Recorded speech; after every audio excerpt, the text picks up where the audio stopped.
computer, and we're on. Okay. Well, good morning. Welcome to our contemplative time. You want to breathe in, take a deep breath in and let go. As we close our eyes and go within, or just avert your gaze, focusing more on the peace and love that's always deep within each one of us.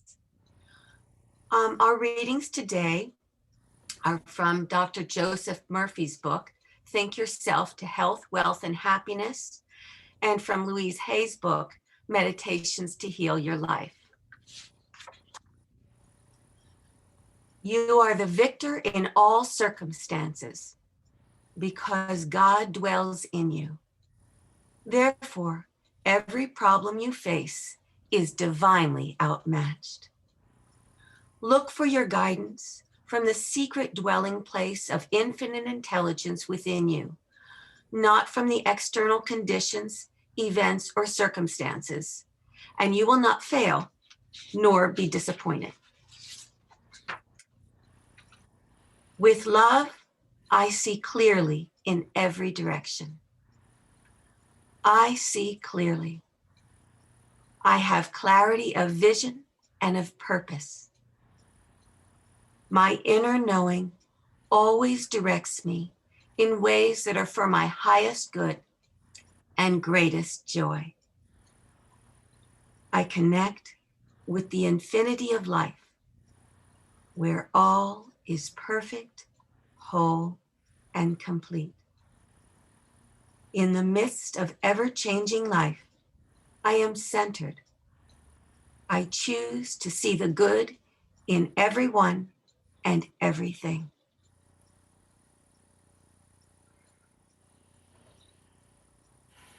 And now our meditation.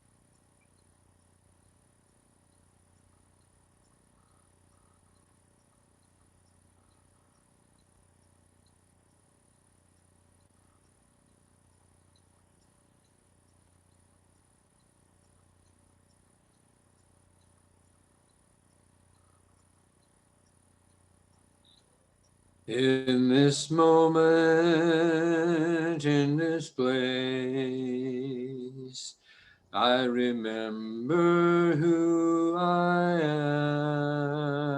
am, letting fear and worry fall away from me.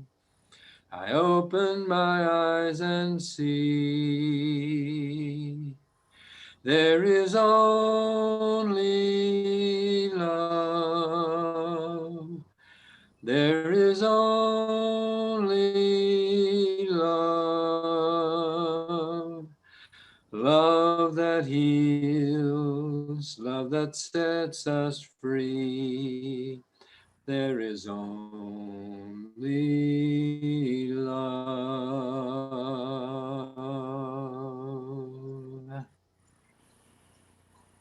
There is only love.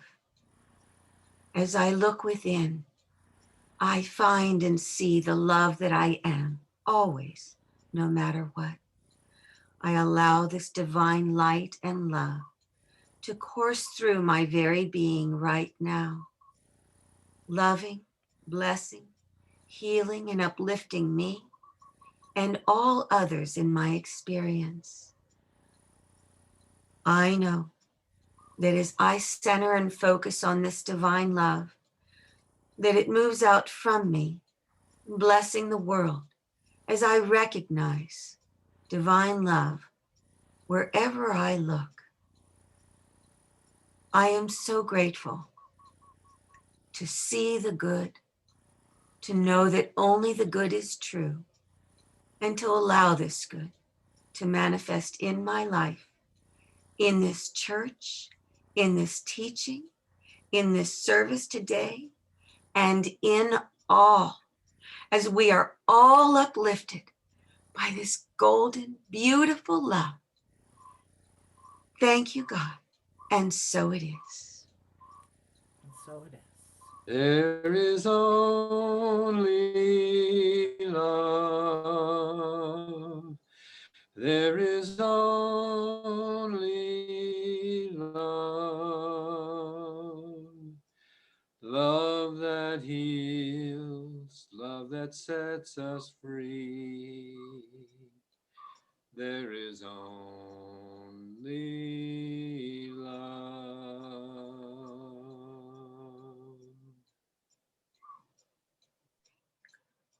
Thank you, Catherine and Jackson. That was perfect. Catherine, it's really fun for me to hear the mynas and the mourning doves. You must have your windows open or something. They're in Hawaii. Those birds are just so, I remember them so clearly. Thanks for that little touch. Thank you. All right, today's message is the path of clarity. Like Scott said this morning, this month is all about one journey, many paths. And so I decided to go a little bit differently than a lot of the centers that are using this theme are going. We're going to talk about 4 different paths this month, and I chose the path of clarity this time. And I loved this picture that I found on Google because when I got my new glasses just recently, I felt like that. It's like, wow, everything's so clear. But I wanted to talk to you about this idea about clarity. But first, I wanted to ask you a question. I wonder if, like me, you might have felt that last month, around the 20th, that suddenly things were just going to change dramatically and everything would be peaceful again and there wouldn't be any constant bombardment of breaking news, etc., etc. And I mean, I knew that wasn't really, that was sort of fantasy thinking because, there's a lot of work to do in our political situation. And in fact, there's a lot of work to do all over the world. If you pay any attention to the news, you see that there's uprisings and, governments being toppled and all that all over the world. However, there's a part of me that as the week went on and the weeks went on, that felt disappointed. It was like, oh, everything was supposed to change. Everything was supposed to be different. And yet there's constant breaking news and things happening. It was like I wanted like somebody to wave their magic wand and have everything be all nice and peaceful and the virus gone and everything. And I know that things are coming along. Things are moving forward. I know those of you who've gotten your first vaccine, from some of the people that I've talked to, they've said there was a great feeling of relief once they got that first vaccine. And so that's good. And many people had a great sense of relief when the inauguration happened. It was so peaceful and beautiful and dignified. And we've had lots of things. We're on the way. We're on the path. And that's a good thing. I found this quote from the Buddha that says, "Do not blindly believe what others say. See for yourself what brings contentment, clarity, and peace. That is the path for you to follow." More and more as I get older, I'm finding that I have to really think things out. I have to listen to my heart and find out what is right for me. And each one of us needs to do that. What's right for us that brings us a sense of contentment, a sense of clarity and peace? And whatever that is, that's the path for us to follow. Meister Eckhart, the great Catholic mystic, said, be willing to be a beginner every single morning. And I was talking with some people sometime this week. I don't remember which group it was, but we were talking about the art of blessing. Oh, maybe it was in book group. And I mentioned the fact that Louise Hay had a practice that she taught us at one of her conventions that from the moment she opened her eyes in the morning, she started being grateful. And in a way, that practice of being grateful establishes beginner's mind in us. So if every morning she would get up and or before she'd even get up, she'd be laying there and she would thank her bed for the comfort and the sleep, and thank her bedroom, and thank her home, and then, I'm imagining she would get up and, like most of us do, head toward the washroom and be thankful we have the plumbing and all of that kind of stuff, and come out and start the coffee pot and be thankful that we have that. Just to be thankful every morning is, for me, to be a beginner. And the beginner's mind does not bring with it all the stuff from yesterday. The people that we got angry at, or we were hurt by, or, sometimes I think in my journaling, I'm looking at stuff, in particular right now, because I'm taking a writing class in which I'm writing a memoir. And I look at stuff that I think I've gotten over. And it's like I'm dragging these stories of pain and agony with me everywhere I go. And that's not beginner's mind. Beginner's mind to me is being like a little child, like Jesus asked us to do, is to, come to him like a little child, he said. And so that to me means come to divine mind like a child, open and ready and available for every good thing that happens that day. I found this quote. I don't know how to pronounce that last name, so I'm not going to. He says, finding yourself and one's path is like waking up on a foggy day. Be patient, and presently the fog will clear, and that which has always been there can be seen. The path is already there to follow. And I know that we here in Humboldt know this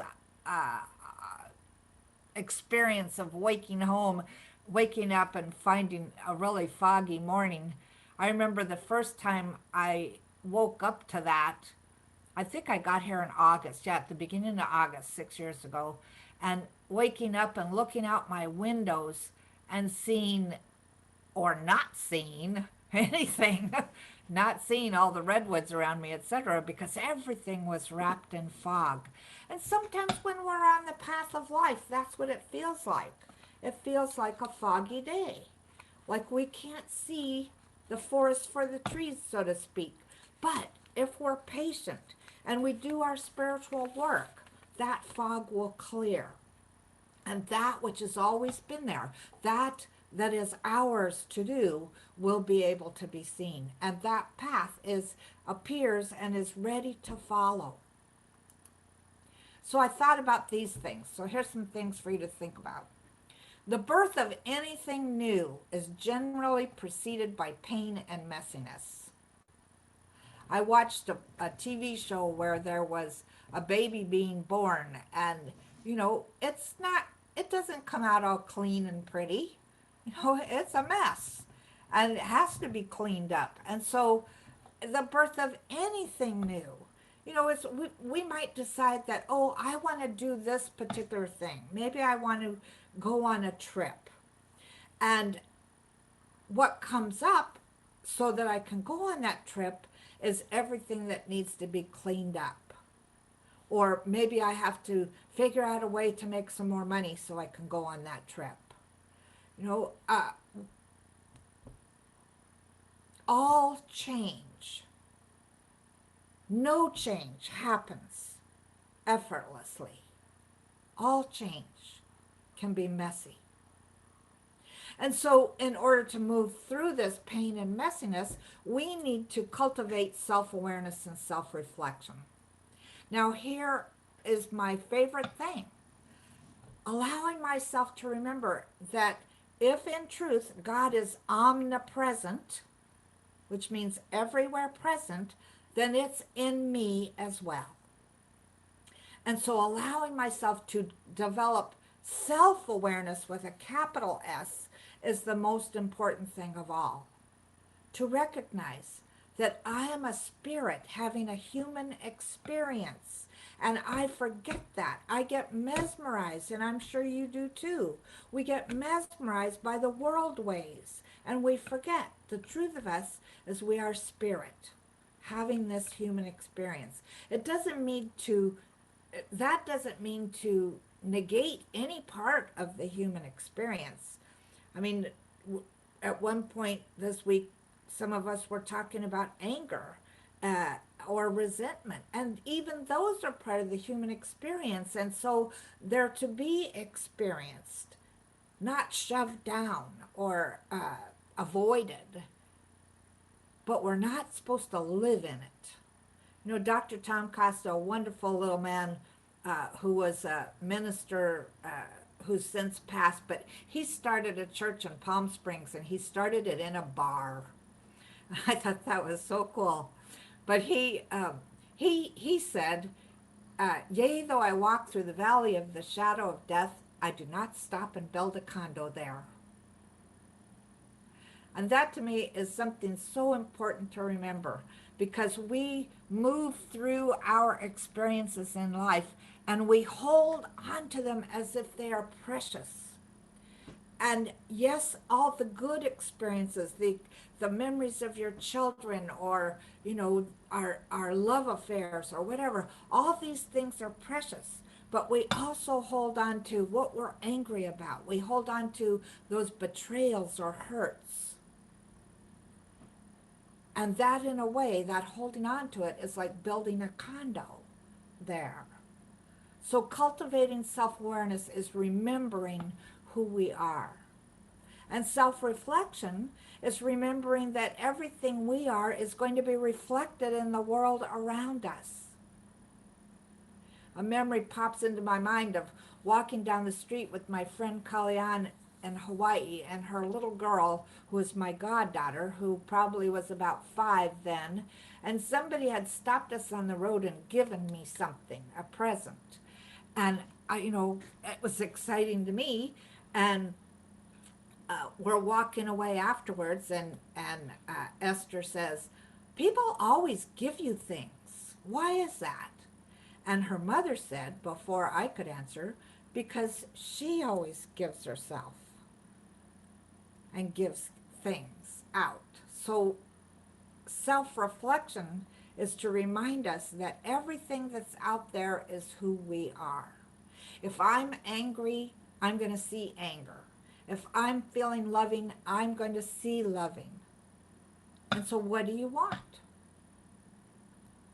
You have to constantly ask yourself, what do I want to see in my world?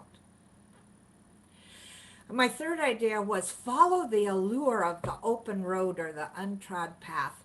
And thinking about the path, I see pictures of the redwoods with a path that looks like it's brand new. And I think, ooh, I want to walk down that. There's something about when I lived in Baltimore and it would snow, and there was that brand new snow, no footprints, no dirty leaves or anything, and it just pure pristine whiteness, which actually has another color that is almost indescribable. And the snow causes a difference in sound. And, I would look out my bedroom window and go, oh, wow, it snowed. I want to go walk in that. So there's an allure of the open road. And while we're talking this month about these various paths, allow yourself to contemplate the allure of that particular path. So today's path is clarity. What is the allure of clarity for you? Abraham Hicks says, clarity is alignment. Clarity is a clear impulse of where to go. Clarity is trusting the path. Clarity is not standing in a wobbly place. Clarity is that momentum that has no resistance.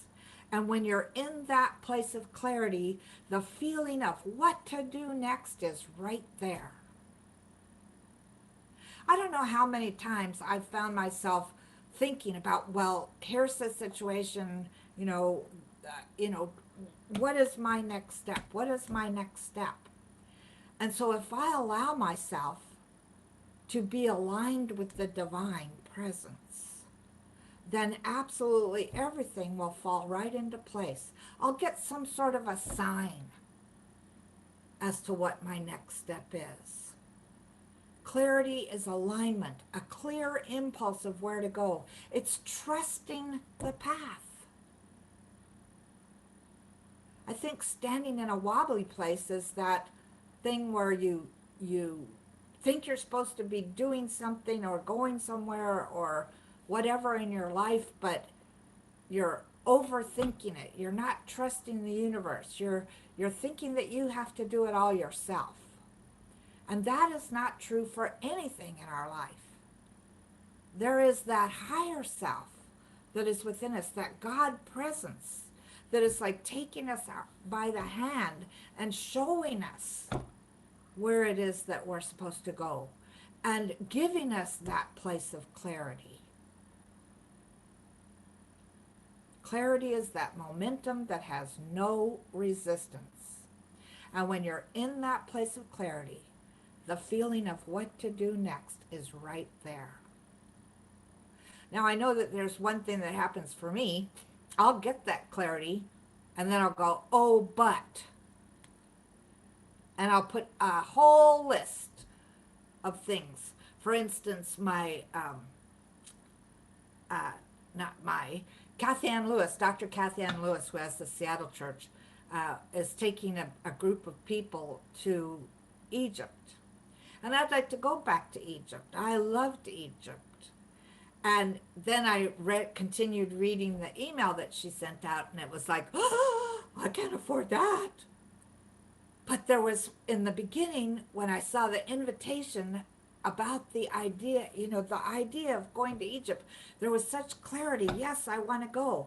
But then as I kept going through it, it all came down to how am I ever going to do my life financially and have $6,000 or more to spend on it, plus the airfare to get there. And, like I said, my list just kept running. And I thought, you know what? I did this before. The first time I went to Egypt, I threw the paper about it away because I knew I couldn't afford it. But it wouldn't leave my mind or my heart, the idea of going to Egypt. I've had an affinity with Egypt since I was a little kid.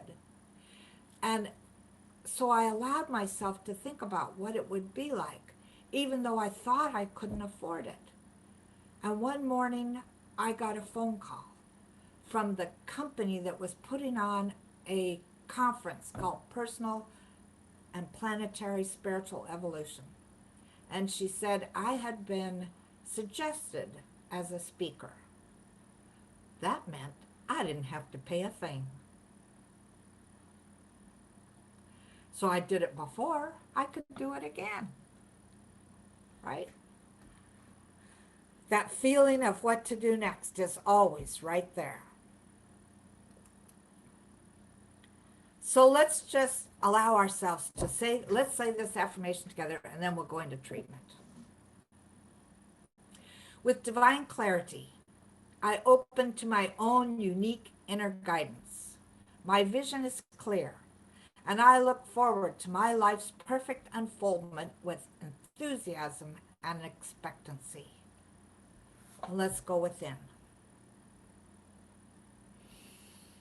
And I'm going to speak this word, this affirmative prayer, in the first person, but I'm doing so to make it easier for you to embody. I recognize that all there is God. There is nothing but God. The divine presence is absolutely everywhere, including within me, within us, within everything. All life is an expression of the divine energy that is the source and substance of all that there is. And so I celebrate my conscious awareness of this as I speak this word for us. I know that each one of us are on a path, a wonderful path that is called life. Life as spirit, having a human experience. And I now declare that we enjoy this human experience. We have all these senses we've been given to enjoy it. We have taste and touch and smell and hearing. And another one that I can't think of for a moment. But we have all these senses that enable us to experience life brand new every day. And so I declare that we're ready and willing to do this, to experience life with a sense of gratitude, brand new every day, knowing that the universe only has our highest and best good in mind and brings to us things to experience according to our dominant thoughts and feelings. So I pay attention to what I am thinking about. I pay attention to what I am feeling. And if any work needs to be done, I know that the work can be done easily and effortlessly and humorously. I no longer have to heal the past through pain. And I open it up. I open my whole being up to seeing love and compassion and kindness and health and prosperity and creativity and beautiful relationships absolutely everywhere I turn. My life is full because my life is God's life, and it is a good one. And so I celebrate this not only for myself, but for everybody in our community, and I celebrate this for our world as well. I declare that the fear that we've been living under with the virus is leaving. It's over. We're done. Any fears whatsoever that we've been living with, we can now let go of. We no longer have to live in fear. We can live in love. And this is good, very good. And so I celebrate life itself as I see it reflected out in my world. And I am so grateful for knowing this teaching, so grateful for being able to get in touch with my higher self so easily. I'm so grateful for remembering that all of this is God. And this is good. And I release these words into divine law, celebrating them as I do so. And so it is.